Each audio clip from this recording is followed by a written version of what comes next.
Talo na naman ako. Malas talaga ang araw ko. Lagi ka namang malas. Wala nang magandang nangyayari sa'yo. Ligaya, paluto nga ng chicharon. Pakibilisan mo habang babait pa ako. Si Ligaya na naman ang nakita mo. Alam mo namang kagagaling niya lang sa sakit. Ayos lang po ako. Chicharon po ba? Sige po, saglit lang. Narinig mo yun? Ayos lang naman kay Ligaya. Ikaw talaga matanda ka, napaka-kontrabida mo. Ay, nako Ligaya. Huwag kang magpapaniwala sa matandang hukluban na ito. Ay, siya nga pala.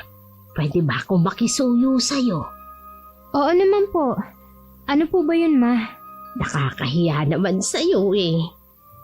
Saus na iya kapag matanda ka. Sabihin mo na kailangan mo dyan kay Ligaya para naman maluto niya na yung chicharon ko. Oo nga po, Ma. Ano po ba yun? Ay, pakialabero ka talagang matanda ka, no? Abay, bungal ka na nga, pero may gana ka pang kumain ng chicharon. Ay, pasensya ka na, Ligaya. Pero yung labahin ko, pwede mo bang ipagpatuloy? May lakad din kasi ako bukas at kakailanganin ko yung bestida ko. Nakakahiya naman kasi kung iiwanan ko itong mga kasama ko. Baka sakaling manalo ako.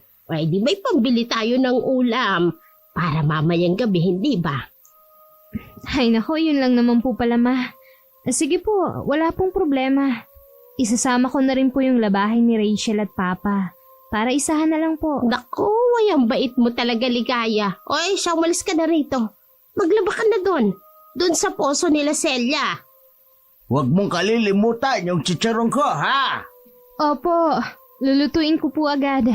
Nakangiting tinalikuran ni Ligaya ang kanyang mga biyanan. Kasalukuyan kasing naglalaro ang mga ito ng mahjong sa kanilang sala. Maraming taong naroroon dahil ginawa na nila yung pasugalan. Nakatago nga lang yun dahil iligal ang pagpapatakbo ng ganoong negosyo. Ilang taon na din nilang ginagawang negosyong yun ay hindi pa rin naman nahuhuli ang mga ito ng otoridad. Protektado kasi sila ng kapulisan dahil mga parokyano rin ang iilan sa mga yun. Hawak ni Ligaya ang kanyang sentido habang nakikiramdam sa kanyang katawan. Hindi pa kasi lubusang umaayos ang kanyang lagay. Ilang minuto pa itong natigil sa harap ng kalan kung hindi pa narinig ang boses ng kanyang biyanang lalaki na tinatawag ang kanyang pangalan ay hindi pa ito makakapagluto. Madaling-madali ang babae sa kanyang kilos upang hindi magalit ang mga ito. Nang matapos niyang hanguin ang kanyang niluluto, ay agad itong lumabas upang dalhin sa kanila ang chicharon. Heto na po yung chicharon, Pa. Pasensya na po kung medyo sunog yung iba. Napalakas po kasi yung apoy. Sige na, umalis ka na. Maglaba ka na roon. Tinanggap ng lalaki ang platong hawak ni Ligaya at may lamang chicharon na hindi man lang tumitingin sa kanya. Dahil kakahango pa lamang sa mainit na mantika ng chicharon ay mainit-init pa yon. Napamura pa ang lalaki dahil sa inis. May balak kang pasuin na ka? Hello, wala po, Pa. Pasensya na po kayo. Hindi ko po sinasadya. Taga-taga mo talaga, babae ka. Simple-simple lang pinagagawa ko sa'yo. Hindi mo pa magawa ng maayos. Pasensya na po talaga kayo, Pa. Tiningnan ni Ligaya ang biyanan nitong babae upang humingi ng tulong. Ngunit nagkunwari itong walang narinig at nakita. Napayuko na lamang siya upang tanggapin ang galit ng matandang lalaki. Alam kasi nitong makakatikim siya ng sapok o hindi kaya isampal mula rito. Medyo nahihilo pa siya dahil sa kanyang lagnat. Kaya alam niyang mawawalan agad siya ng malay sa oras na dumapo ang kamay nito sa kanyang muka. Ikaw nagtitira, Alex. Ano ba naman to? Simpleng bagay pinapalaki mo pa. Bilisan mo na nga dyan at naiinip na kaming maghintay. Eto kasing babaeng to Ang boba. nakapagtapos ka ng kuleyo pero utak talang ka. Huwag mo nang pagtuunan ng pansin ng mga walang kwentang tao. Akala ni Ligaya ay nakahanap na ito ng kakampi. Ngunit wala pa ring nagbago sa kanyang biyenan na babae. Kahit na ano pang nangyari.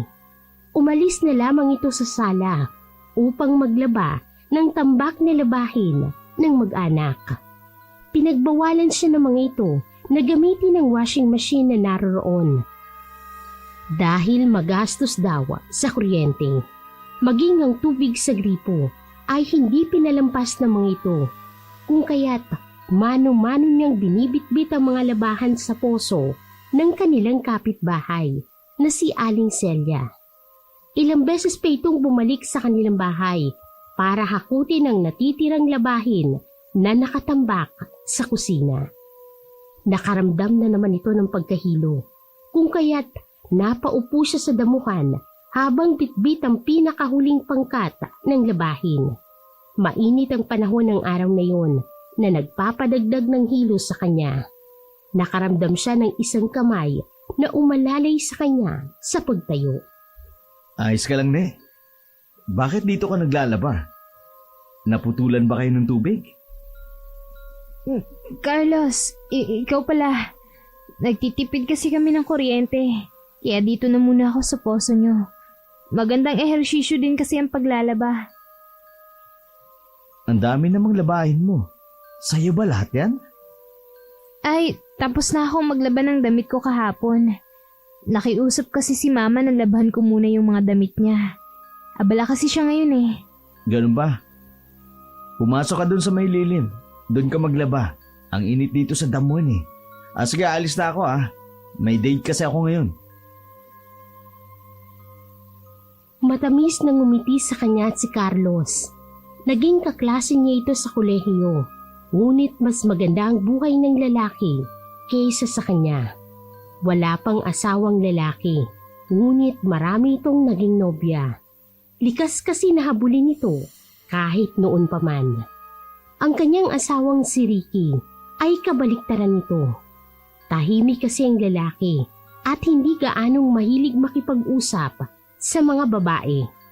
Kung hindi lang sila naging magkaibigan noon ng kanyang asawa, ay tsak nakatulad siya ni Carlos na wala pa ring asawa. Sa kalagitnaan ng kanyang paglalaba, ay narinig niya ang boses ng kanyang hipag na si Rachel. Nakangiti itong kumakaway sa kanya. May dala itong malaking paper bag sa isang kamay. Hello ate, kumain ka na ba? Rachel, ikaw pala. Hindi pa nga eh. Kumusta yung date mo? Ang ganda-ganda talaga ng ayos mo. Mayamang-mayamang forma mo ngayon. Ang ganda ko, di ba? Bakit pala hindi ka pa kumakain? Madami kasi akong ginawa sa loob ng bahay kanina. Bakit ka nga pala nandito? Ano kasi ate? Nabanggit ni mama na nandito ka daw. Pwede bang isabay ko itong mga bagong biling damit ko? Binigay sa akin ng boyfriend ko eh. Nabawasan ng malaking ngiti ni Ligaya sa dalaga. Ang buong akala niya ay dinalhan siya nito ng pagkain. Ngunit panibagong labahin lang pala ang laman ng malaking paper bag na yun. Hindi na nito hinintay ang sagot niya dahil iniabot na nito kay Ligayang paper bag na may malaking ngiti sa labi. Sige Rachel, walang problema. Thank you ate ha. May pagkain akong itinira sa'yo. Kainin mo na lang yun pagkatapos mo dito ha. Nabuhayan na lamang ito ng loob nang mabanggit yun ng dalaga. Kahit papaano ay gumaan ang kanyang pakiramdam na may nakakaalala rin pala sa kanya. Matapos nitong maglaba ay dali-dali itong umuwi sa bahay upang kumain ng pananghalian. Yun ang unang kain niya sa araw na yun. Excited na itong kainin sana ang dala ni Rachel. Ngunit nang makarating siya sa kusina, ay narinig niyang nagtatalo ang mag-ama. Papa naman eh, para kay Ate Ligaya yan. Bakit mo naman kinain? Nakukutob ako eh. Bakit ba yung babaeng yan ang pinagtabi mo ng pagkain? Ako ang tatay mo! Paniguradong gutom na yun. Hindi niyo na nga siya binigyan ng pagkain. Binugbog niyo naman sa mga gawain. Kagagaling lang sa lagnat ng tao. Naguhugas kamay ka na naman!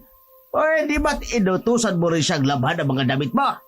Huwag kang magkaila dyan dahil nakita kitang nag-abot ng labahin sa kanya kanina. Sasagot na sana si Rachel nang mapansin nito ang lanlulumong mukha ni Ligaya. Mababa ka sa kanyang pagod at gutom na hindi man lang binigyan pansin ng matandang lalaki. Magana kasi nitong inubos ang pagkaing itinabi ni Rachel para sa kanya. Nahihiyang tumingin ng dalaga kay Ligaya. Dali-daling isinubo ng tatay nito ang natitirang pagkain na nasa kanyang plato. Wala siyang itinira. Sinimot niya lahat ng pagkain na nasa supot. Hindi man lang nito inilagay sa lababong kanyang pinagkainan dahil tinawag na siya ng kanyang kalaro ng tong-its. Ligaya! Pakisuyo nga naman. Palagay ng plato sa lababo. Lagay mo tong pinagkainan ko. Kung sisipagin ka, hugasan mo na rin, ha? Salamat! Hindi makapaniwalang tiningnan ni Rachel ang ama nito. Ito nang nagkusang nagligpit ng pinagkainan nito at sinadyang magdabog ng malakas upang malaman ng kanyang ama na hindi ito natutuwa sa kanyang ginagawa. Ano yan? Nagdadabog ka ba, ha, Rachel? Oo pa, halata ba? Halatang halata. Umayos ka dyan, ha? Kapag talaga ay may nabasag dyan, ako, lagot ka sa nanay mo. Ewan ko sa'yo pa. Pareho lang kayo ni mama eh. May mga saltik sa utak. Mabuti na lamang at hindi na narinig ng matandang lalaki ang huling binitawang salita ni Rachel dahil paniguradong mag-aaway na naman ang mga ito. Bagay na ayaw mangyari ni Ligaya. Ibang mag-away ang pamilyang yun, kung kaya't hanggat maaari ay naghahanap ito ng paraan upang hindi sila magtalo. Matapos maghugas ng mga nakatambak na pinggan si Rachel, ay hinarap nito si Ligaya na umiinom ng tubig. Ate, pasensya ka na ha. Nakita kasi ni Papa yung pagkain. Hindi ko na naagaw sa kanya. Dahil agad niyang pinuksan yung mga supot. Naku, ayos lang. Tatay mo naman yun eh. Itutulog ko na lang tong gutom ko. Tsaka medyo sumasakit yung ulo ko eh. Kailangan ko lang magpahinga. Ay, ate, hindi pwedeng matulog ng gutom. Halika, lumabas tayo. Doon tayo kumain sa karinderiya. Hinila ng dalagang kamay nito at saka dinala palabas ng kusina. Binawi naman yun ni Ligaya dahil nag-aalangan at nahihiya siya sa kanyang hipag. Nagtaka ang babae dahil biglang tumigil ito. May problema ba, ate? Ano kasi eh. Baka hanapin ako dito. Baka pagalitan tayo pareho kung may utos sila tapos wala ako. Naku, huwag kang mag-alala. Ako nang bahala sa'yo. Ang mahalaga ngayon, makakain ka. Tingnan mo ang sarili mo. Nangangayayat ka na. Ano na lang ang sasabihin sa akin ni Kuya kapag nakita kang ganyan ng ayos? Sa akin ka pa naman ibinili nun. Kaya sumama ka na lang, okay? Tanging-tango na lamang ang isinagwat ng dalaga. Nakangiti itong kinaladkad ni Rachel palabas ng kanilang bahay. Bago pa ito lubusang makalabas, ay sumigaw ito sa kanyang ama. Ang ina kasi niya ay kasalukuyang wala roon. Pa, daling ko muna si Ate Rachel palabas ha. Baka maghanap ka na naman. Papa!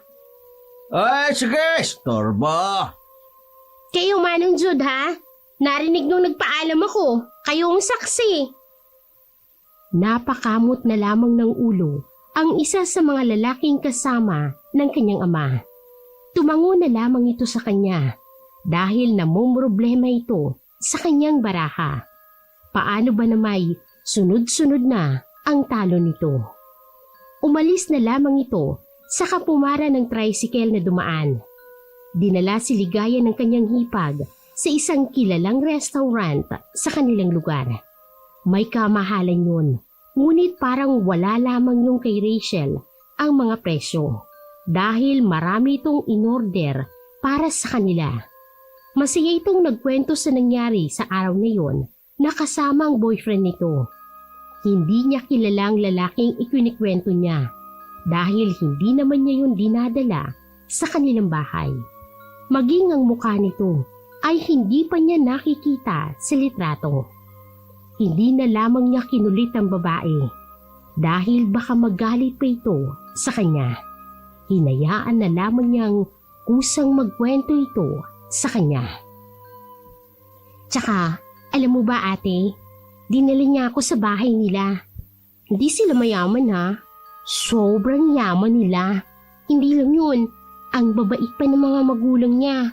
Mabuti na lamang at sinagot ko yung lalaking yun. Gusto nga niya makilala ang parents ko.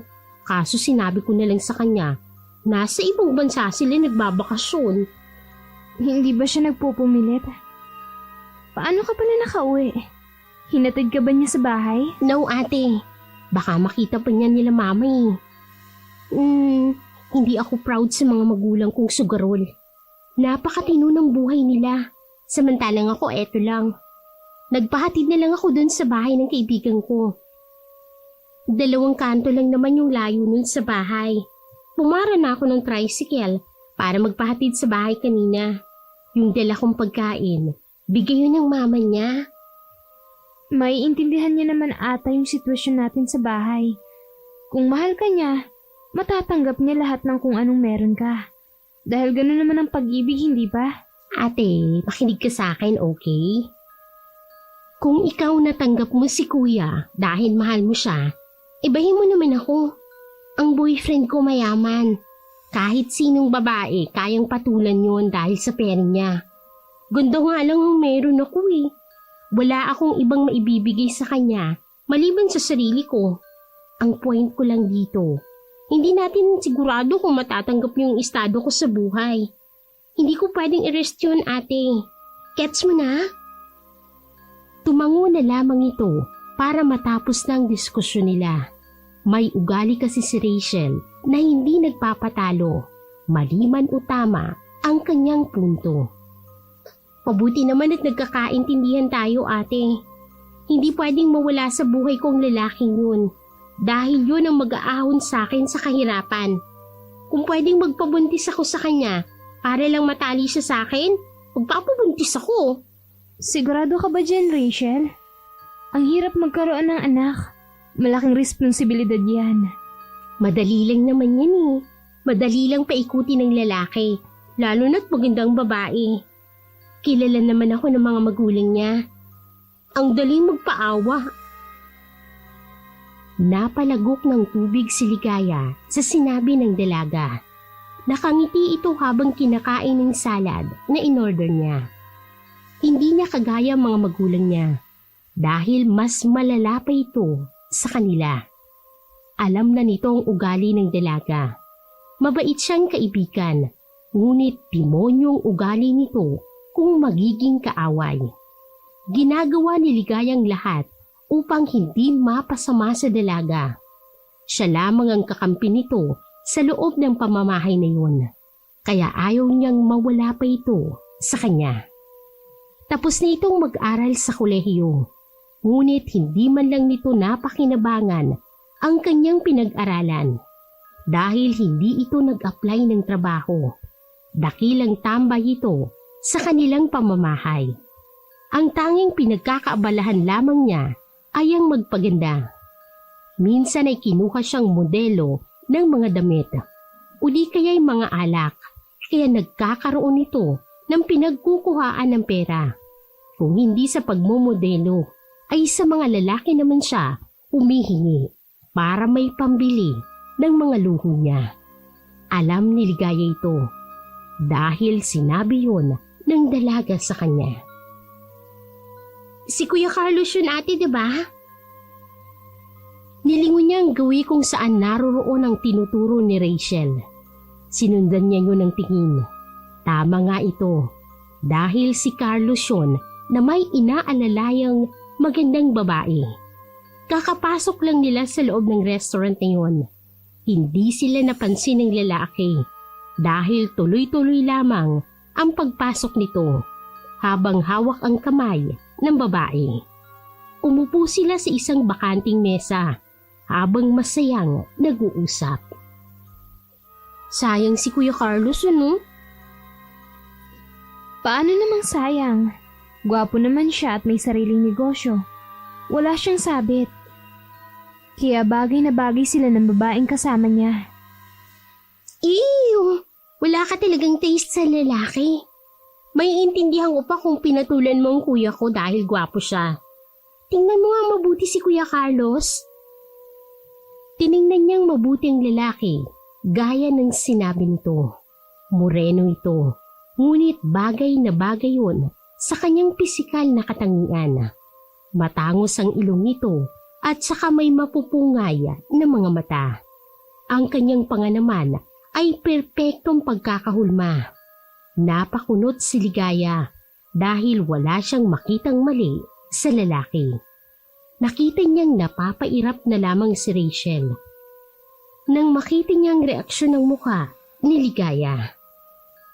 Oh my God, ate! Klarong-klaro na ang mali. Napaka-cheap niya. Sino naman ang magdadala ng ganyang kagandang babae sa pipitsugang restaurant na to, hindi ba? Siya lang talaga. Kung sa akin ginawa yan, lalayasan ko yan. Mukhang masaya naman yung babae. Mahal niya siguro si Carlos. Dahil mukhang hindi naman problema sa kanyang lugar kung saan siya dinala ng lalaki. Ay, pinapasakit mo talaga ang ulo ko, ate. A high maintenance woman would settle to that kind of man, ate. Pustahan tayo. Mag-break yung mga yan mamaya. Alam ko na ang ugali ng mga ganyang babae. Hindi na lamang niya sinagot ang dalaga. Inabalan na lamang nito ang sarili sa pagkain na nasa harapan niya. Marami-rami din yun dahil hindi naman mahilig kumain si Rachel. May figure kasi itong inaalagaan. Nagkibit balikat na lamang ang dalaga nang hindi niya pinansin ang sinabi nito. Tiningnan niya uli ang gawi kung nasaan si Carlos nakapwesto. Ang babaeng kasama niya ay wala na roon. Nagtama ang mata nila ng lalaki, ngunit agad din siyang umiwas. See? Sabi ko sa iyo wala na yung babae, no? Baka nagbanyo lang. Ate, stop being stupid. Halika na nga, umuwi na tayo. Baka hinahanap na tayo ni Mama sa bahay. Teka, hindi pa nauubos tong mga pagkain. I don't care. Bilisan mo na dyan. Nawala na ako sa mood. Nanghihinayang na lamang ang babaeng tiningnan ng mga pagkaing hindi nila naubos. Jack na matagal na naman bago siya makakain ng ganun kadami. Sinisisi niya ang kanyang sarili sa biglaang pagkawala ng mood ni Rachel. Hindi kasi nito inisip ang kanyang mga sinabi. Tahimik lamang na nag-aabang ito ng masasakyan. Nang may tumigil sa kanilang harapan ay hindi siya pinapasok ng dalaga. Nakalimutan ko pala na bumili ng ulam nila mama mamayang gabi. Hetong pera, ate. Bumili ka na lang ng 1 kilong manok. Hindi mo ba ako pwedeng hintayin, Rachel? Malapit lang naman ang bilihin ng karne dito Para naman sabay na tayong umuwi. Naandok na ako Ayokong pinaghihintay ako kaya mauna na ako sa'yo. Manong! Tara na! Aalma pa sana ang babae. Ngunit mabilis na humarurot ang tricycle na sinasakyan ni Rachel. Nakita pa nitong napairap ang dalaga. Nang tingnan niya ang perang ibinigay ng dalaga, ay 200 lamang yun. Kulang ang perang yun dahil wala siyang pamasahe pauwi. Medyo malayo pa ang bahay ng biyanan nito kaya gagabihin siya kung maglalakad pa ito. Napahinga na lamang ito ng malalim upang pakalmahin ang kanyang sarili. Bahala na mamaya. Bibilhin ko na lang yung manok na pinabibili niya. Maglalakad na sana ito papunta ng palengke nang biglang makarinig siya ng busina ng sasakyan. Dahan-dahan itong lumapit sa kanya. Nang kanya itong tingnan ay nakangiting mukha ni Carlos ang bumunga dito. Pauwi ka na ba? Sabay na tayo. May dadaanan pa kasi ako eh. Salamat na lang. Saan ba yan? Baka malapit lang. Nakita ko kasing iniwan ka ni Rachel eh. Bibili lang sana ako ng manok sa palengke. Baka nagmamadali ka, mauna ka na lang. Napailing na lamang at saka nakangiting bumaba si Carlos sa kanyang sasakyan. Inalalayan nito si Ligaya papasok sa passenger seats. Walang nagawa ang babae dahil na rin sa pagkabigla dahil sa ginawa ng lalaki. Nang makapasok na rin ito sa sasakyan ay nginitian niya ulit ito ng matamis. Hindi mo talaga ako pinagdesisyon ha. Ikaw nang nagkusa.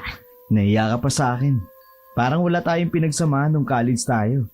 Sa akin ka pa nga nangihingi ng sagot sa accounting. Sus! Hindi ko hiningi yun ha. Ikaw ang kusa nagpakopya. Tapos turns out, mali pala. Mali yung pagkakabalansi mo ng credit and debit. Ang ending, pareho tayong bagsak. Naalala mo pala yun? Tapos si Ricky, yung nakakuha ng mas mataas na marka. Iba rin talagang pagkakaibigan nating tatlo dati, di ba? Tapos ngayon, nag-asawa na kayo. May gana pa kayong mailang sa akin? Iba na kasi yung ngayon. Marami na nangyari sa mga buhay natin. Sus, iniiwasan mo lang kamo ako, no? Bakit naman kita iiwasan, Aber? Bay, mahalin ko sa'yo. Wala naman akong ginagawang masama sa'yo. Ang bahay namin malapit lang naman sa inyo. Pero, hindi niyo mula ako magawang dalawin. Nagtampo pa. Maiba tayo. Bakit iniwan ka nung kadate mo kanina? Tiningnan niya sa mukha ang lalaki. Nagbagong ekspresyon ng mukha nito. Ayaw niya sanang sabihin sa babae ang dahilan. Ngunit titig na titig ito sa kanya habang naghihintay ng sagot. Napalunok na lamang ito ng laway at saka umiwas ng tingin. Gusto niya kasing magpakasal na kami. Kaso ayoko pa. Naiintindihan ko na yung babae kung bakit kanya nilayasan. Hindi sa ganun yun. 2 buwan pa lang kami magkasintahan. Ayaw ka naman biglayin ng sarili ko na matali sa kanya. Gusto ko muna kilalanin siya ng matagal. Mukhang ayos naman siya eh.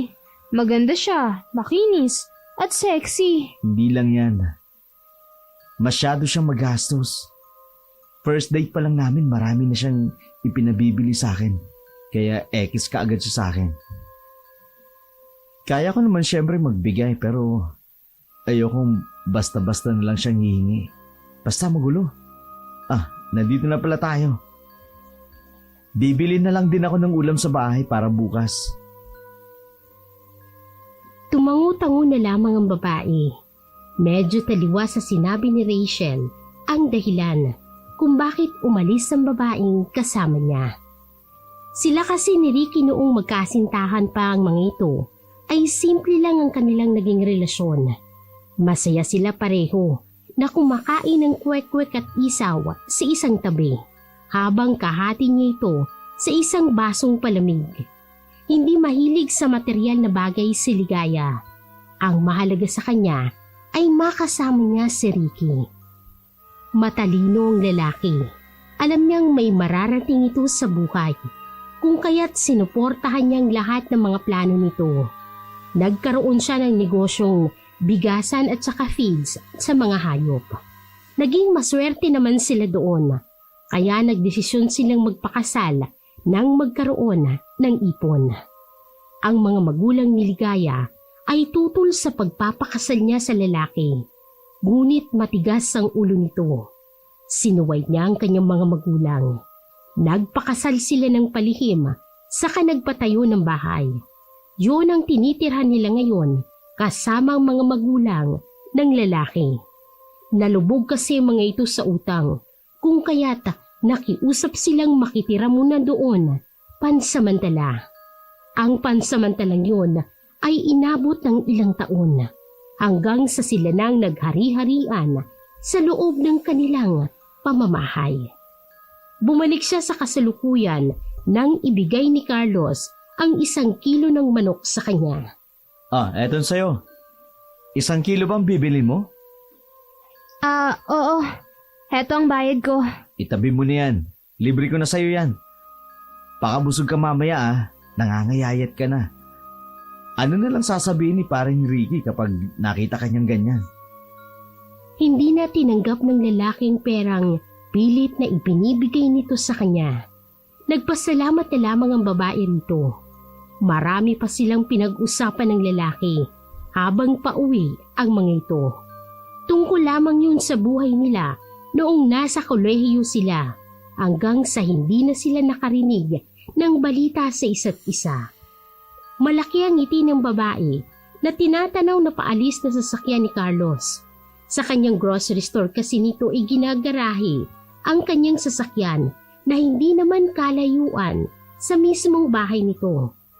Papasok na sana siya ng bakod nila nang maabutan nitong nakahalukip-kip ang kanyang biyanang babae sa labas ng bahay. Mano po, Mama? Magmano ka sa palad kung punyeta ka! Ay, saan ka na naman nanggaling? Ay, pokpok ka talagang babae ka, ano? Matapos mo sa anak ko, abay doon naman sa ibang lalaki. Ano pong sinasabi niyo, Ma? Bumili lang po ako ng ulam. Isinibay lang po ako ni Carlos pa uwi. Ay, talagang may gana ka pang magsinungaling. Yan sa pagmumukha mong yung bruha ka. Halika dito. Halika rito. Tuturuan kita ng leksyon. Bigla nitong hinablot ang buhok ng babae at saka kinaladkad palabas ng kanilang bakuran. Itinulak niya ito sa kalsada kung kaya't nabuwal ang babae. Hindi na siya nakapagbuelo upang hindi masaktan ang kanyang sarili. Tatayo na sana ito nang bigla siyang inginudngod ng kanyang biyanan sa simento. Hindi pa ito nakontento dahil sinigurado niyang masasabunutan niya ng gusto ang babae. Maraming nakakita sa ginawa ng babae sa kanya, ngunit wala man lang nangahas na umawat. Takot din kasi yung mga ito sa matandang babae.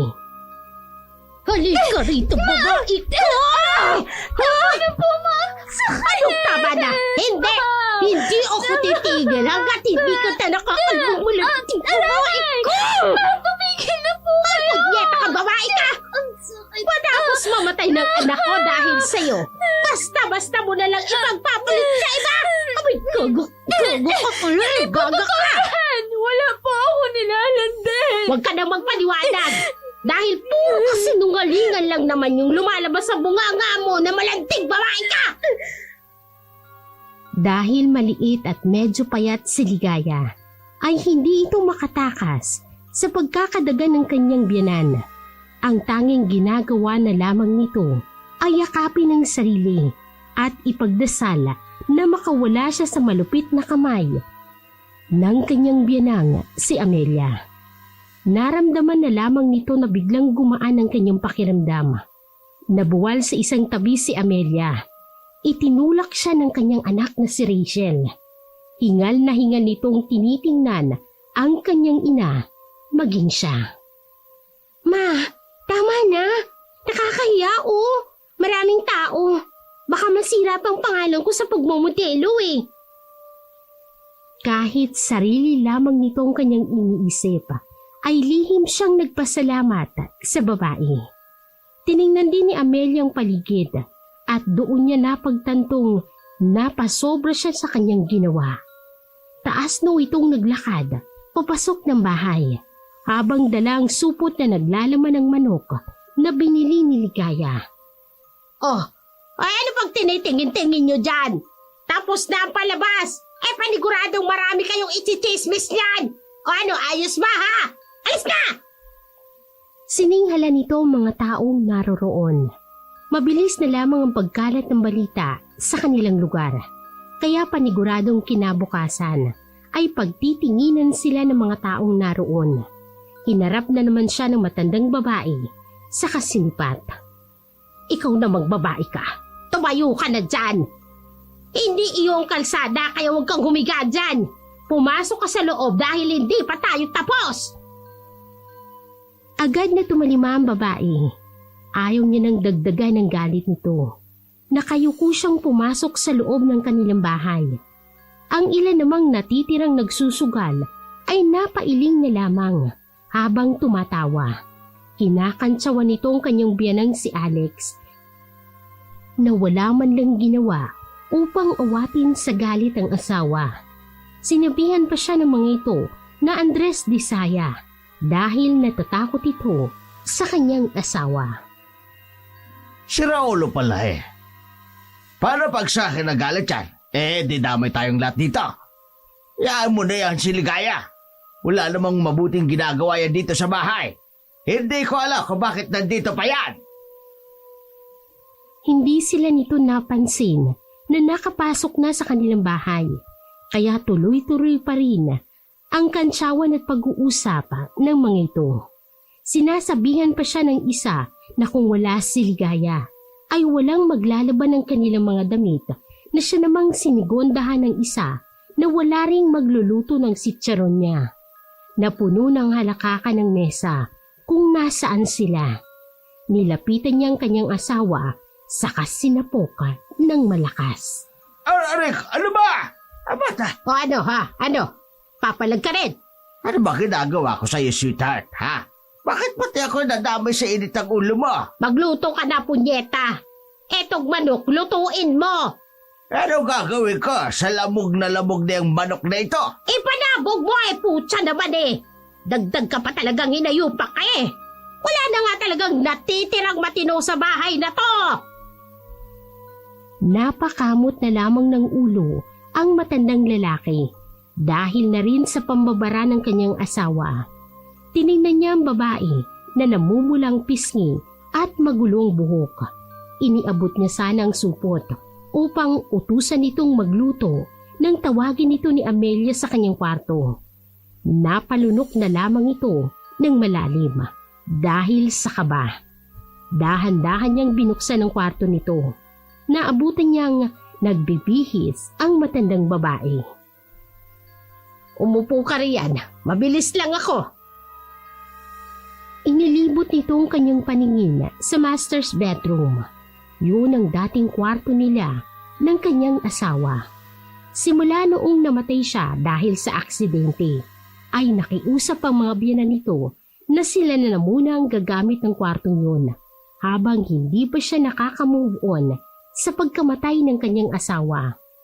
Noong una'y inakala nitong nag-aalala ang mga ito sa kanya. Ngunit noong kinausap niya na mga ito na gusto niya nang bumalik sa kanilang kwarto, ay hindi na pumayag ang mga ito. Nagalit pa nga sila nang tangkain niyang kunin ang natitirang alahas at mga damit nito sa kanyang kabinet. Tinapik siya ng matandang babae sa balikat nito kaya umayos siya ng upo. Alam mo naman yata kung bakit kita pinatawag dito sa kwarto namin ng asawa ko. Nagpantik ang tenga ni Ligaya sa narinig, ngunit nanatili siyang tahimik. Hindi na kwarto yun nila ng kanyang asawa dahil inangkin niya ito ng tuluyan ng kanyang biyanan. Hindi kita tinawag dito upang saktan o di kaya'y murahin. Napagtanto kong mali ang ginawa ko sa iyo. Hindi man lang kita pinakinggan kanina. Kaya pasensya ka na. Ikaw na lang ang natitirang alaala ng anak ko. Kaya ayoko mapunta ka pa sa iba. Ayokong limutin mo ang pinagsamahan ninyo ng anak ko. Humagulgul ito sa kanyang balikat. Napapairap na lamang si Ligaya sa kawalan. Sanay na siya sa ugali ng matandang babae. Sasaktan siya nito. Pagkatapos ay iiyak siya at hihingi ng tawad. Tinapik na lamang niya ang balikat ng babae upang aluhin ito. Tulad ng dati, pinatawad niya ang kanyang biyanan. At wala nang nagbago doon. Naiintindihan ko po kayo, ma. Ayos lang po. Hindi. Kasalanan ko ito. Hindi ka magkakaganyan kung hindi dahil sa akin. Inalo na lamang nito ang matandang babae. Alam niya ng kasunod ng iyak na yun. Pasensya ka na, Ligaya. May problema din kasi sa pera. Magkano ang kailangan mo, ma? May naitabi po ako dito mula sa ipon ni Ricky. Nakakahiya naman, Ligaya. O wag na, itabi mo na lang yan. Magagamit mo yan sa pagsisimula mo sa buhay. Wala naman po akong panggagamitan nito, May. Alam niyo naman po na kayo lang yung pamilya ko. At teka lang po, kukunin ko lang po yung credit card ko. Anniversary po namin ng password nun eh. Dali-daling pumunta si Ligaya sa kanyang kwarto. Hamak na mas maliit yun kumpara sa kwarto ni Rachel at sa master's bedroom. Gagawin sanang bodega yun ng kanyang asawa. Ngunit hindi niya inaakalang magiging kwarto niya yun sa kasalukuyan. Naroon pa ang mga gamit nilang hindi pa naitatapon. Ayaw niya sanang ibigay ang credit card niyon dahil yun na lamang ang meron siya. Ngunit alam ng kanyang biyenan na may ipon silang mag-asawa nang minsang makita siya nito sa isang ATM machine sa syudad. Nag-away pa nga ang mga ito dahil naglihim daw sa kanilang babae na dapat sanay privacy niya na yun. Gaya sa nangyari ng araw na yun ay hindi siya pinakinggan ng mga ito. Ganoon naman palagi. Papasok na sana siya ng kwarto ng kanyang biyanan nang maulanigan nito ang boses ng mag-anak na nasa loob at nag-uusap-usap. Ano naman? Pati yung kukunin mo din kay ate? Ano bang masama doon, anak? Mabuti nga yun, nakatutulog siya dito sa bahay. Tama naman ang papa mo, anak. At isa pa, hindi ko naman hinihingi sa kanya yung credit card niya. Siya naman ang kusang nagbigay. Hindi ko siya pinilit. Baka nakakalimutan ninyo. May insurance si kuya. At si ate dapat ang tumatanggap buwan-buwan. Alam kong kay ate yun pinangalan, ma. Ay, madahimik ka nga riyan. Baka marinig ka ng babaeng yun. Alam nyo naman na doon ko na lang inaasang pambili natin ng pagkain sa araw-araw. Anong pagkain, ma? Pagsusugal ka mo. Masyado nyo nang inaabuso ang kabaitan ni ate. Kapag yan talaga natutong lumaban, kayo rin. Ay, kaya pala halos ipagsiksikan mo ang sarili mo sa kanya. Dahil may silbi siya sa'yo. Abay, manggagamit ka rin, anak. Huwag mo nga kinukontra ang nanay mo, anak. Kahit naman malaman ng babaeng yon, ang iniwang pera sa kanya ng asawa niya, wala naman siyang magagawa. Wala rin naman siyang mapupuntahan. Kaya 3 taon na yung nagtitiis sa atin. Napatakip na lamang ng bibig si Ligaya dahil sa narinig nito. Siya ang higit na may karapatan sa pamamahay na yun. Sa pera, sa bahay, at sa lupa. Kaya pala ganoon na lamang ang galit nito sa kanya nang makita siya ng mga itong inihatid ni Carlos. Sa oras kasi na mag-asawa ulit si Ligaya, ay mawawalan na siya ng karapatan sa insurance ng kanyang asawa. Ibig sabihin din noon ay matitigil ng pag-withdraw ng kanyang mga biyanan. Tuloy-tuloy siya sa kwarto nang biglang may sunod-sunod na kumatok sa kanilang pintuan. 6:00 na ng gabing yon. At wala nang nagsusugal sa kanilang bahay. Bumaba na lamang ito upang pagbuksan ng pintuan ang taong nasa likod noon. Kanya iyong binuksan at tumambad sa kanya ang matandang lalaki na may magandang tindig. Tiningnan siya nito mula ulo hanggang paa na siya namang ikinailang niya. Magandang gabi po. Sino po sila? Magandang gabi rin sa'yo. Nandyan ba si Amelia? Bakit po? Ano pong sadya nyo? Pwede ba tawagin mo siya? Siya ang sadya ko rito at hindi ikaw. Sabihin mong si Albert ako. Nag-aalap sa kanya. Sasagot na sana siya nang marinig niya ang boses ng mga itong palabas sa sala. Ligaya! Sino bang nandyan? Ay, Sir Albert! Naku, ikaw pala ba'y tuloy? Tuloy!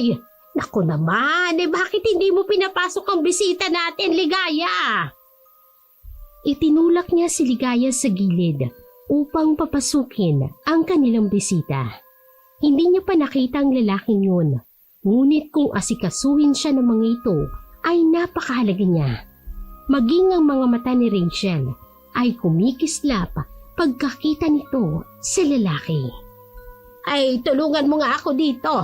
Ipagtimpla mo si Sir Albert ng juice. No juice. Coffee will do. Isa pa. Hindi naman ako magtatagal dito. Nako sir, kami na pong bahala sa inyo. Kung gusto niyo po dito na rin kayo maghapunan. Nagluto po ang asawa ko. Oh, don't bother. But I don't say no for a cup of coffee. Hoy, coffee daw! Ligaya ipagtimpla mo si Albert. Huwag kayo mag-alala dahil masarap po magtimpla ng kape si Ligaya. Napatango na lamang ang lalaki sa sinabi ni Alex. Hindi niya ito masyadong pinagtutuunan ng pansin. Inilipot na lamang niyang tingin sa kabuuan ng bahay. Sinenyosan siya ng matandang babae na magmadali sa pagtitimpla ng kape. Hindi nito alam ang kapeng gusto ng lalaki. Kung kaya't yung kinahihiligang timpla lang ng kape ng kanyang asawa ang ginawa niya. Isang kutsarang kapeng puro at hindi gaanong matamis. Nang maibigay niyang kape sa lalaki, ay napatango-tango pa ito habang hinihigop yun. You're right. Masarap siya magtimpla ng kape. May nasabi ka ring isang katotohanan mula sa 10 kasinungalingan. By the way, Ligaya, right? Yes po, sir. How did you know na ganitong klaseng kape ang gusto ko? Nakapag-research ka ba tungkol sa akin? Pasensya na po kayo, sir. Pero ngayon ko lang din po kayo nakilala. Mahilig po kasi yung asawa ko sa ganyan timpla ng kape. Sinubukan ko lang din pong gawan kayo ng ganun. May asawa ka na pala. Sayang. Po? Never mind. Huwag mo lang isipin ang sinabi ko. Itinuon na lamang nitong kanyang pansin. Sa mag-asawang hilawa ang ngiti. Tell me, magkano ang presyo ng bahay na ito? Kasya ba ito sa laki ng utang mo sa akin? Hindi na napigilan ni Ligaya ang kanyang sarili sa galit. Sa nalaman niya, ilang minuto lang ang nakalilipas ay may karapatan siya sa pamamahay na yun. Sa kanya nakapangalan ng bahay at lupa, maging ang natitirang credit cards ng lalaki. Kung gagalawin man nila ang bahay na ipinundar nila ng kanyang asawa, ay hindi niya mapapatawad ang mga ito. Teka, bakit niyo gagalawin ang bahay na to? Hilaw na lamang na natawang mag-asawa. Binulungan na lamang ng lalaki si Ligaya na manahimik. Magpapaliwanag na lamang daw ang mga ito kapag umalis na ang lalaki. Bakit ko naman gagalawin ang bahay na ito? It's a part of the collateral sa inutang sa akin ng pamilya ninyo. May written agreement din tayo, di ba? If you want to see it, nasa sasakyan ko lang ang papeles. Pinigilan ni Amelia ang lalaki dahil akmang lalabas at tatayo ito upang kunin ang kontrata nila. Pinandilatan na lamang ng matandang babae si Ligaya na hindi naman nagpatinag. Nako Sir Albert, ay huwag na kayong mag-abala pa. Naaalala naman namin ang utang namin sa inyo. Pasensya na kayo sa manunggang ko. Ay, na-depress lamang nung namatay ang asawa niya. Akala nga namin ay maayos na siya. Pasensya na po, ano? Hindi ako nasisiraan. Ako pa rin ang may-ari ng bahay na to, legally. May other documents po ba kayo na maaaring ipakita sa akin, Sir Albert? The contract is not valid, lalo na't kailangan ng pirma ko dyan. Hindi rin ako umutang sa inyo. Kaya labas ang pagmamay-ari ko sa sisingilin nyo. I bet na may pinag-aralan ka. Kasi marami kang alam tungkol sa mga kontrata. Very well. Babalik ako sa susunod na linggo. Settle your payment, Amelia, Alex. Mabait akong nagpapautak. Pero iba akong manigil. Keep that in mind. Inubos ng lalaking kape na nasa tasa nito bago tumayo sa kanyang kinauupuan. Hindi na nakagalaw pa ang mag-asawa dahil hindi nila alam ang kanilang gagawin. Sinundan na lamang nila ng tingin ang papalayong figura ng lalaki. Yumuko na muna ang lalaki habang nasa dibdib niyang kanyang kamay bago tuluyang umalis ng bahay na yun. Nang marinig nilang wala ng sasakyan nito, ay doon lamang lumabas ang kinikimkim na galit ng mag-asawa. Hinila ng matandang babae ang kanyang buhok, samantalang nagpupuyos naman sa galit ang matandang lalaki. Si Rachel naman sa kabilang banda ay tahimik na nakaupo sa gilid habang abala sa pagtitipa sa kanyang cellphone. Anong katangahan na naman yun, Ligaya? Pinahiya mo kami sa harap ni Sir Albert! Oo nga! Bakit? Ano ang naisipan niya, ha? Dahil sa ginawa mo, wala ka talagang kwenta! Bitiwan niyo po ako! Bakit? Alam niyong ako ang may karapatan sa pamamahay na to. Alam ng lalaki niyo ng batas, kaya hindi siya nagpumilit na kunin ang bahay na ipinundar namin ng asawa ko. Hindi mo kilala si Sir Albert. Alam kong tututuhanin niyang banta niya. Ay paano na lang kapag sinaktan niya tayo? At bakit ako nadamay dyan? Hindi ko nga alam na may utang kayo eh. Teka, saan niyo nga dinadala yung pera? Nagulat na lamang ang mag-anak dahil sa pagtaas nito ng boses sa kanila. Maging si Ligaya ay nanlaki ang mga mata nang mapagtanto nitong sinagot-sagot niya ang mga ito. Yun ang unang beses ni Ligaya na sumagot sa kanila. Hindi niya alam kung saan siya kumuha ng lakas ng loob upang kalabanin ang mga ito. Ang kanyang narinig na pag-uusap ng pamilyang yon ang nag-udyok sa kanya upang ilaban ang kanyang karapatan. Ligaya, ikaw ba yan? Ano bang nangyayari sa iyo? Hindi ka naman dating ganyan ah. Inaaway mo ba kami, Halikaya? Matapos ang lahat ng kabutihan namin sa iyo, matapos ka namin kubkubin, para lang hindi ka maging basang sisiw. Galit na pa ang igaganti mo sa amin. Baka nakakalimutan niyo po na kayo yung lumapit sa amin. Simula nung namatay yung asawa ko, ay tinanggalan niyo na rin ako ng karapatan sa mismong pamamahay namin. Ang kapal mo rin talagang babae ka! Kayo po ang makapal. Nasa loob kayo ng pamamahay ko. Lupa namin ang kinatitirikan ng bahay na to. Kami ang naghihirap ng asawa ko para may matuluyan kayong pamilya niya. Baka nakakalimutan yung kasal kami. Asawa ka lang. Anak ko siya. Mas may karapatan ako sa kanya. Natawa na lamang si Ligaya sa walang kwentang sagot ng kanyang biyanan. Nagngingit-ngit ito sa galit. Ilang sagutan na lamang ay alam nitong masasaktan na siya. Ngunit para kay Ligaya ay wala nang dapat siyang ikatakot.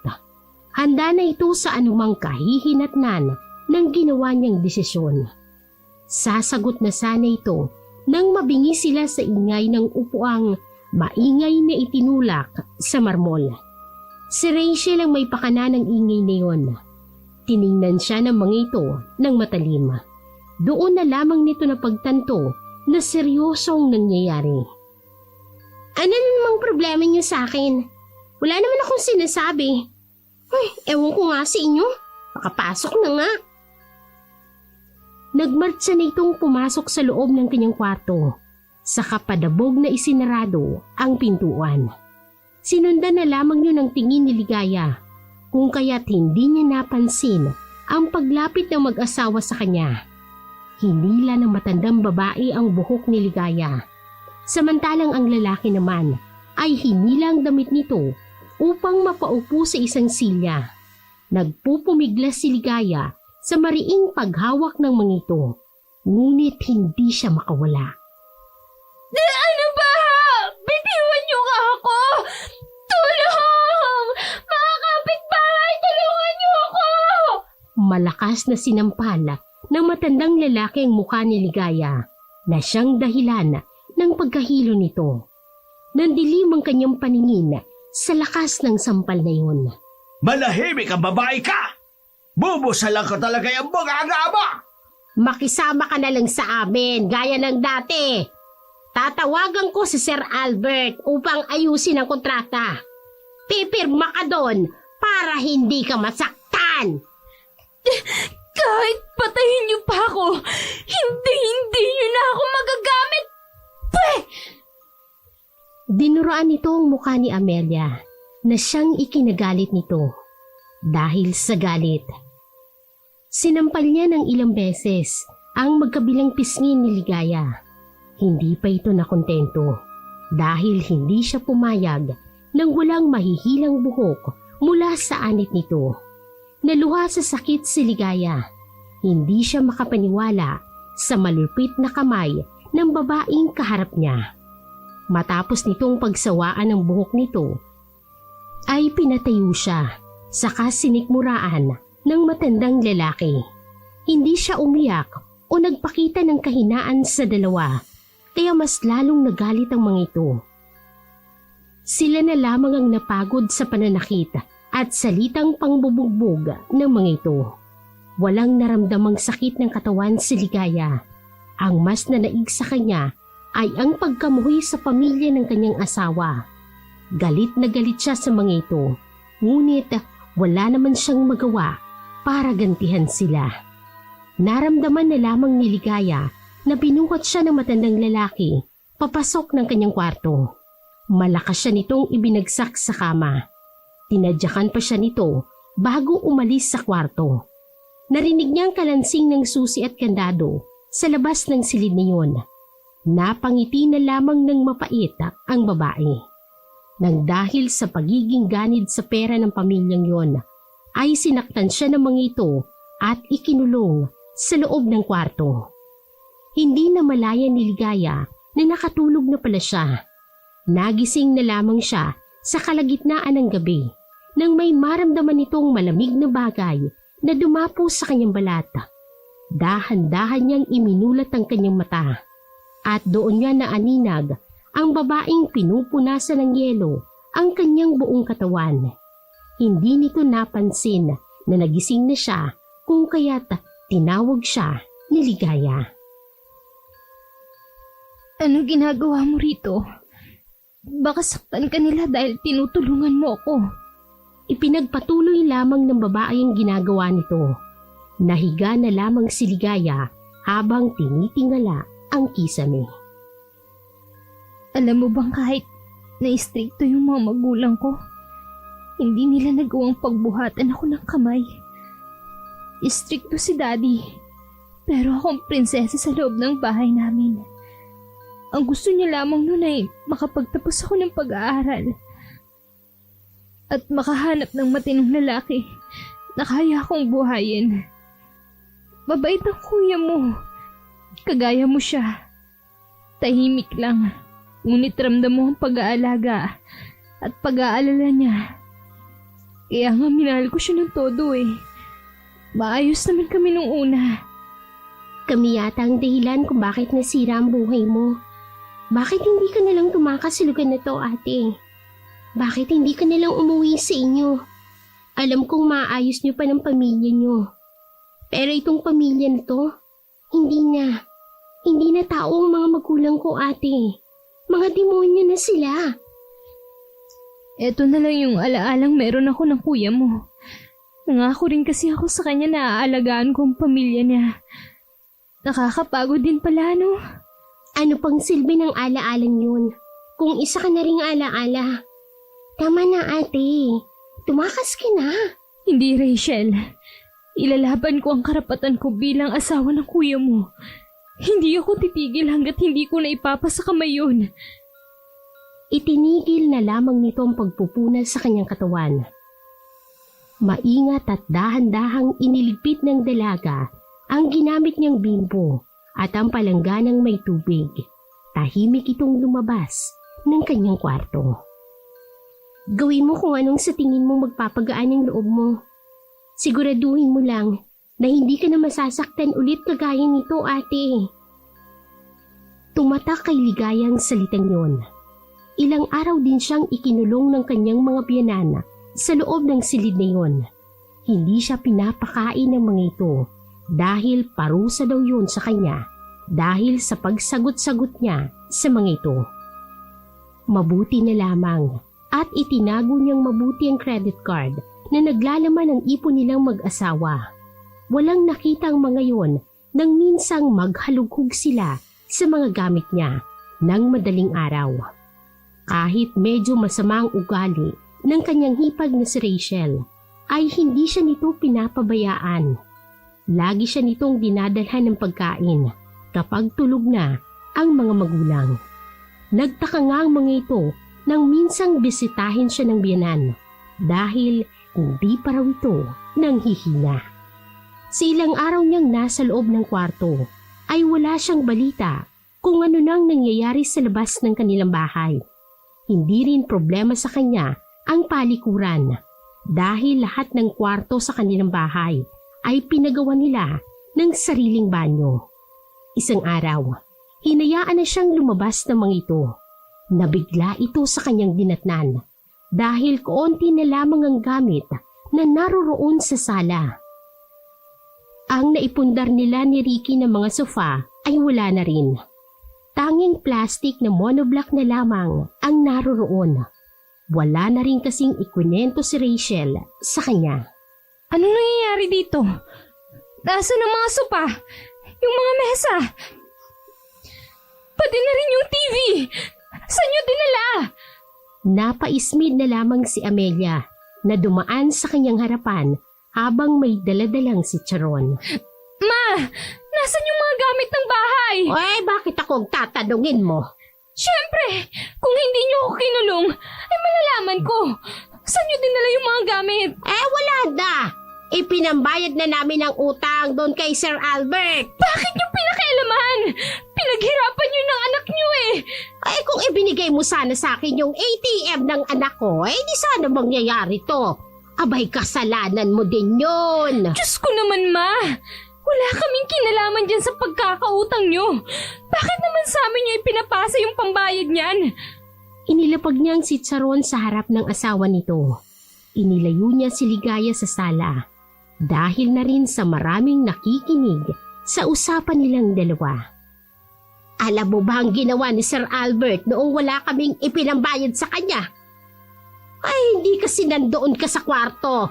Pasalamat ka pa nga, hindi mo nakita yung bumungad sa amin kada umaga. Abay, patay na mga hayop ang laman. Hindi lang basta patay na hayop ha. Abay, wakwak ang katawan nila. Nakalabas yung mga lamang loob na para bang babala sa atin yun ni Sir Albert. Ay, kaya sa susunod, kung hindi pa rin kami magbabayad ng utang, naku, sigurado ganun ang gagawin. Bakit niyo pinagbibintangan na si Sir Albert yun? Malay niyo ibang tao lang. Ay, bakit ba ako magpapaliwanag sa'yo? Ay, kasi nga, hindi basta-bastang tao yan. Ewan ko nga kung tao yan eh. Abay, may sanimonyo yata ang lalaking yon. At ewan ko ba ha, mahina ang negosyo ngayon dahil sa kumakalat na gumaganti si Sir Albert sa atin. Ay, nako, babae ka talaga, oo. Maiwan na nga kita dyan. Maghahanap pa ako ng perang pabayad. Napakunot na lamang ng noo si Ligaya sa narinig mula sa matandang babae. Hindi niya inaasahan na ganun pala kalalang nangyari sa bahay nila. Hindi niya rin alam kung bakit nagkautang ng ganung kalaki ang mga yun. Dahil ayon sa kanyang narinig ay may insurance money ang kanyang asawa na tinatanggap nila buwan-buwan. Naglakad-lakad ang babae palabas ng bahay upang mag-isip.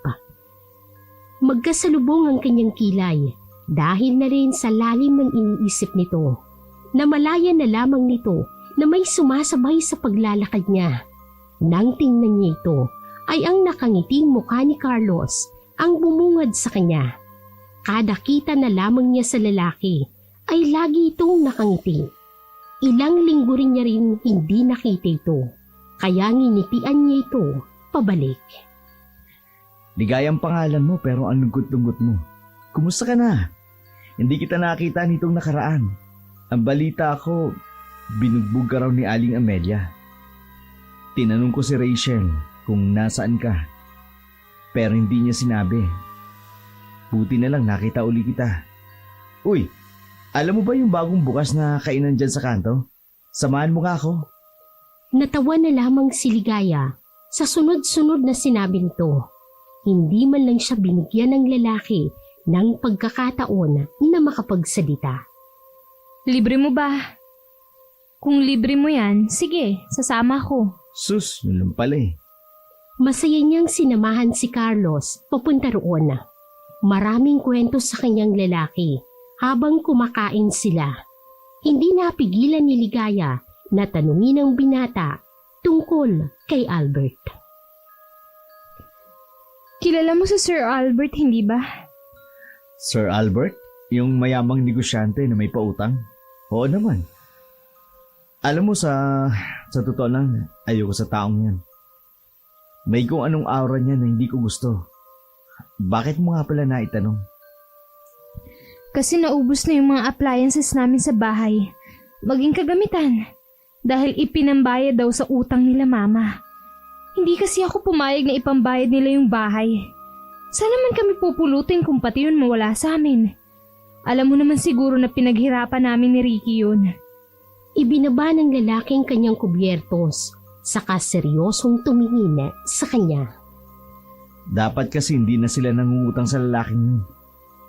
Usap-usapan daw kasi na aswang siya. Hindi naman ako naniniwala sa aswang kaso yun yung sabi ng kapwa ko negosyante. Iba raw kasi kung maningil. Wala rin akong alam sa utang na yun eh. Ewan ko ba? Kinikilabutan ako sa kanya. Matapos ang usaping yun, ay nag-aya ng umuwi si Ligaya. May nararamdaman kasi siyang kakaiba na nag-uudyok sa kanya na umuwi ng maaga. Hindi niya ito nagkamali. Dahil sa labas ng kanilang bahay ay may nakaparadang kotse. Marami ring nakikiosyoso sa paligid. Maging ang mga nagsusugal ay naroon na rin sa labas. Nagtanong si Carlos sa babaeng naroroon kung anong nangyayari.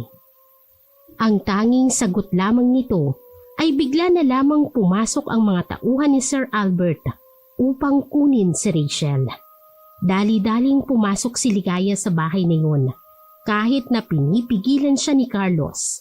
Nang makapasok na siya sa bahay na yun ay halos hindi siya makahinga sa bigat ng hangin sa paligid.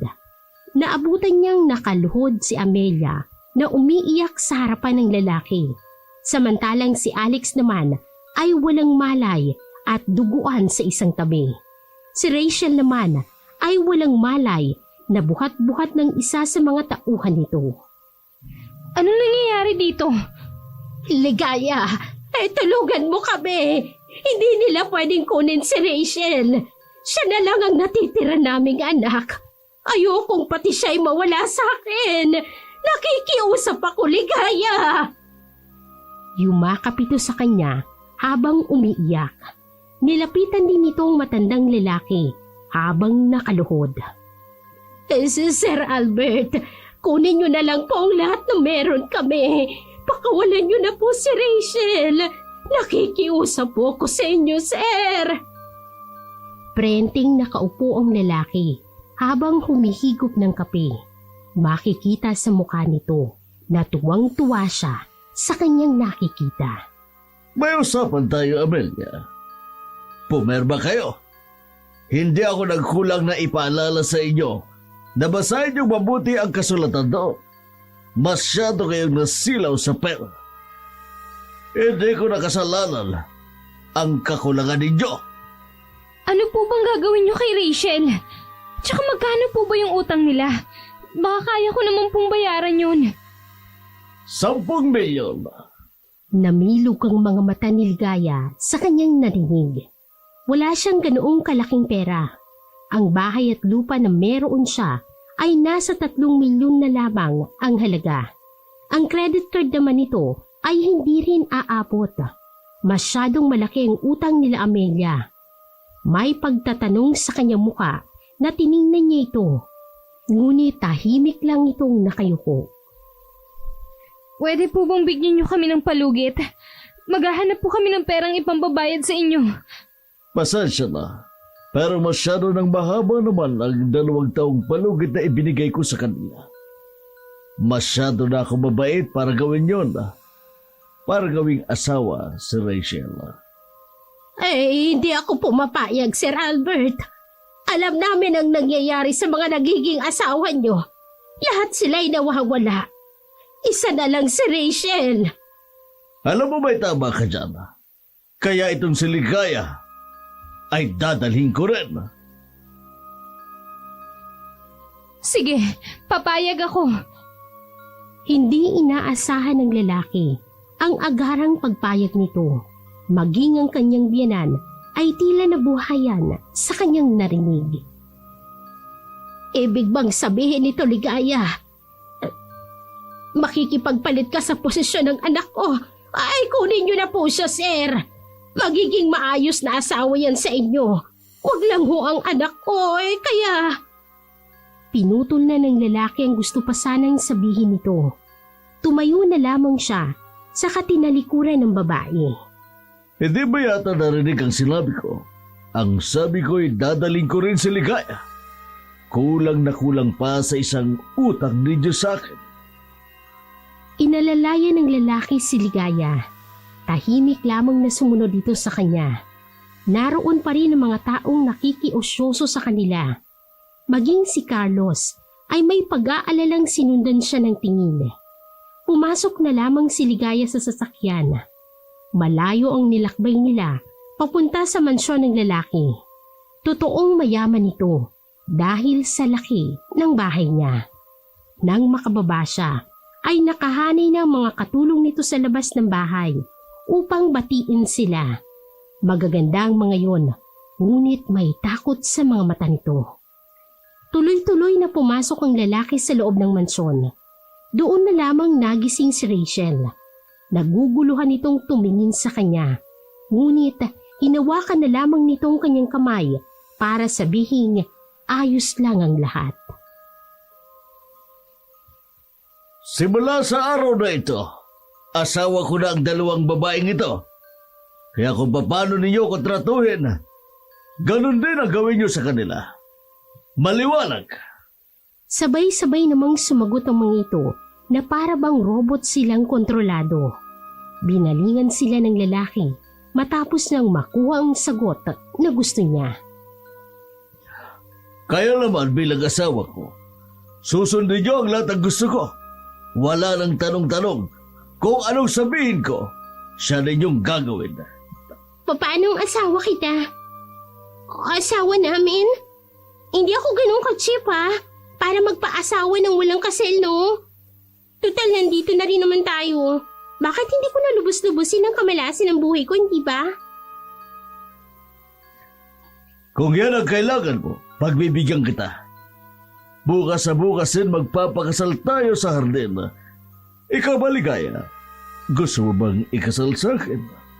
Kung pwede namang hindi, wag na lang. Gusto ko sana manatiling kasal kay Ricky.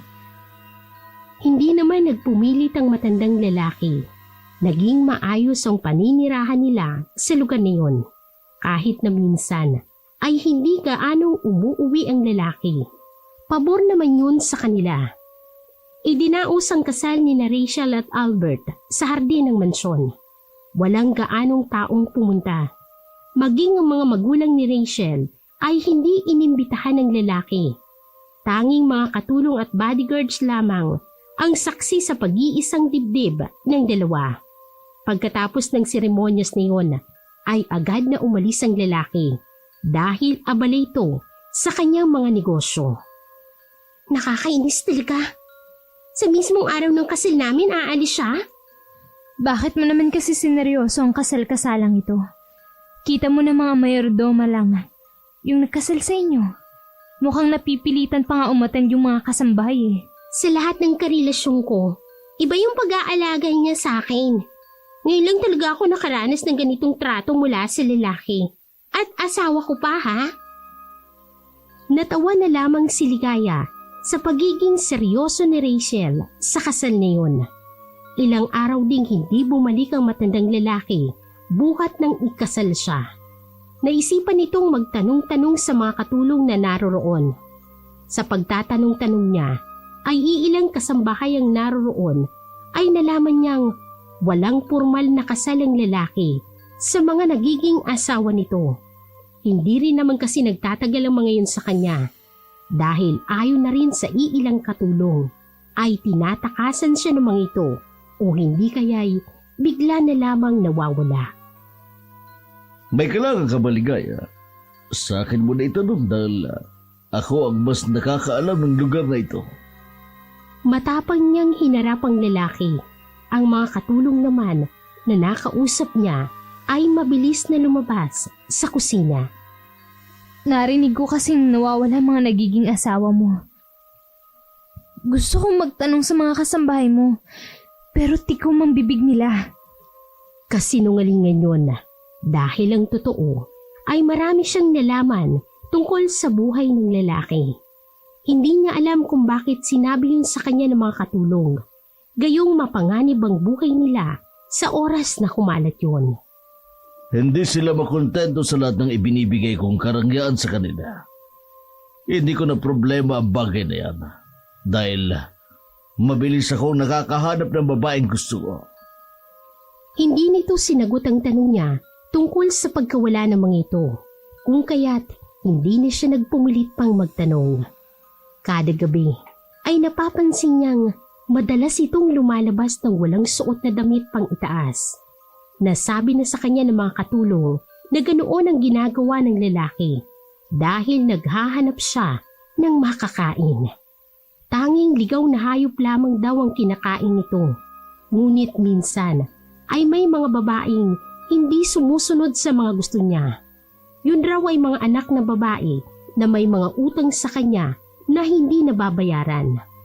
Sinabi nito kay Rachel ang lahat, ngunit wala itong pakialam sa kung anuman ang asawa.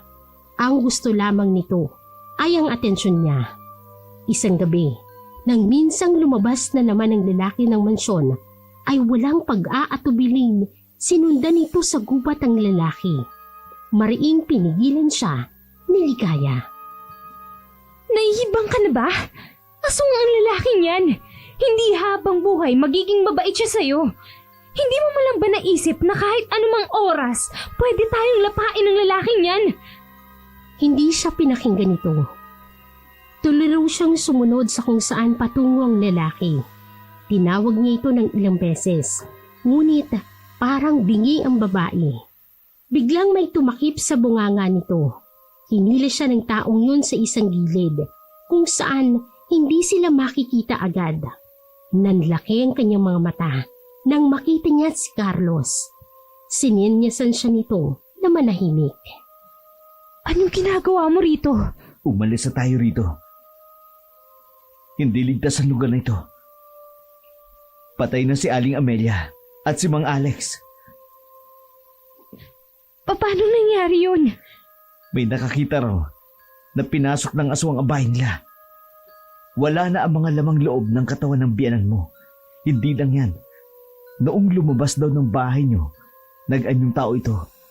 Alam mo ba kung sino ang taong yan? Si Sir Albert, hindi ba? Tumakas na tayo, Ligaya. Umalis na tayo sa lugar na to. Teka, nasa kakahuyan pa si Rachel. Kailangan natin tulungan si Rachel. Wala na tayong oras. Babalik na rito si Albert. Wala akong pakialam. Hindi ako aalis dito hanggat hindi ko kasama si Rachel. Wala nang nagawa pa si Carlos kung hindi ay sundin ang gusto ni Ligaya. Lakas ng loob na lamang ang baon nila habang papasok ng gubat kung saan pumunta ito. Naabutan nilang nakaluhod si Rachel sa harap ng isang patay na kambing. Nang lapitan nila ito ay kinakain niya ang lamang loob ng kambing. Tumitibok pa ang puso ng hayop na yon nang kainin niya yon ng buo. Halos masuka si Ligaya sa tagpong kanyang nakita. Rachel, umalis na tayo rito. Halika na. Hindi pwede. Kailangan kong maging mabait sa kanya.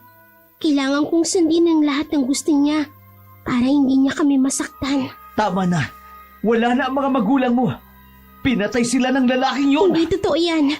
Nangako siya sa akin. Inalalayan ni Ligaya si Rachel na puno na ng dugo ang mga damit, maging ang bunganga nito. Dito tayo dumaan. Ako nang bala sa inyo. Bilisan nyo! Paano mo nalaman ang daan na to? Mamaya na ako magpapaliwanag. May tutulong sa atin sa labasan. Bilisan nyo! Hindi man tiyak, ay nagtiwala siya sa lalaki. Nang maaninag nito ang daan, ay may tumambad sa kanilang grupo ng mga kalalakihan. May isang matandang lalaki na may hawak na krus at mga pangontra laban sa aswang. Humingi ako ng tulong sa mga magulang na tinangayan ng mga anak. Dahil na rin, hindi nila nabayaran ang utang nila kay Albert. Ito si Mang Teban, isang malakas sa albularyo. Siya ang tutulong sa atin. Pinayuhan ng matandang albularyo na lumayo na sila sa lugar niyon dahil hindi sila ligtas. Si Carlos ang nagmaneho ng sasakyan papalayo sa lugar niyon. Akala nila'y ligtas na sila, ngunit biglang may sumampa sa harap ng sasakyan. Itim na nilalang yun na may mahabang puting buhok. Galit na galit nitong tinitingnan sila. Nawala ng kontrol ang dala niyang sasakyan kung kaya't gumalaw ito sa kalsada. Ibalik niyo ang asawa ko!